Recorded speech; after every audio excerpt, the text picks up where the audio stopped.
అంజనీ సుత సద్గుణవంత శ్రీరామదూత. శ్రీ మహాగణపతి నమః. శ్రీ సరస్వతి నమః. శ్రీపాదవల్లభ నృసింహ సరస్వతి శ్రీ గురు దత్తాత్రేయాయ నమః. వాలి సుగ్రీవుల కథ ఇంకొక రీతిగా ఉంది, మరి మళ్ళీ చెప్పుకుందాంలే అది అనుకున్నాం కదా.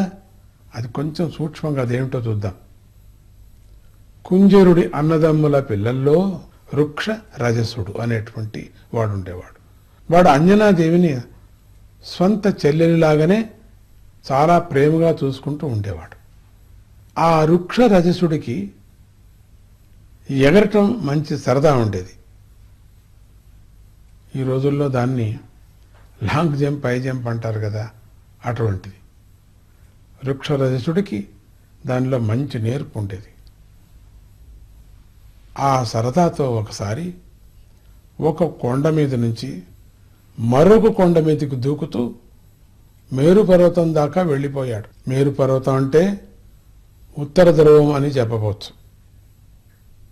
అక్కడికి చేరి తీరా చూస్తే ఆ మంచు గుట్టలలో ఎటు నుంచి వచ్చాడో ఎటు పోవాలో తెలియలేదు.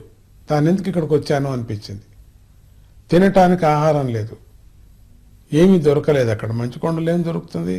కొంతకాలం గడిచాక అక్కడి సూర్యాస్తమయాలు కూడా పరిస్థితిని బట్టి అది ఉత్తర ధ్రువ ప్రాంతమని గుర్తించాడు. అంత పెద్దగా ఎగురుకొని వచ్చేదా వీడు? ఎగురుకొని వస్తే దారే తెలీదు, అట్లా ఎగిరేదే. బాగుందండి. ఇక అక్కడి నుంచి దక్షిణంగా బయలుదేరాడు. కొంత దూరం వచ్చేసరికి ప్రయాణంతో అలిసిపోయి ఉండటంతో ఒక మంచి సరస్సు కనిపించేసరికి ఆనందంగా దాంట్లోకి దూకేశాడు.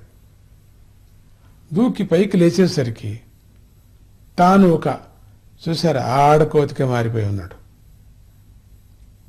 ఇది గమనించిన వృక్షరజసుడు ఒక్క దూకులో ఒడ్డు మీద పడ్డాడు. చూస్తూ ఉండగానే తన రూపంలోనే గాక స్వభావంలో కూడా ఏవేవో మార్పులు వస్తున్నట్లు వృక్షరజుడికి అర్థమై మరింత దిగులైపోయింది. ఇది ఏంటిది? తాక్కుడు వచ్చేసింది నాకు. అయ్యో, ఒళ్ళంతా ఏంటి ఇట్లా వచ్చేసింది? ఆ మార్పు విచిత్రంగా ఉంది. ఒక్కచోట కూర్చోవటానికి మనసు రావటంలే.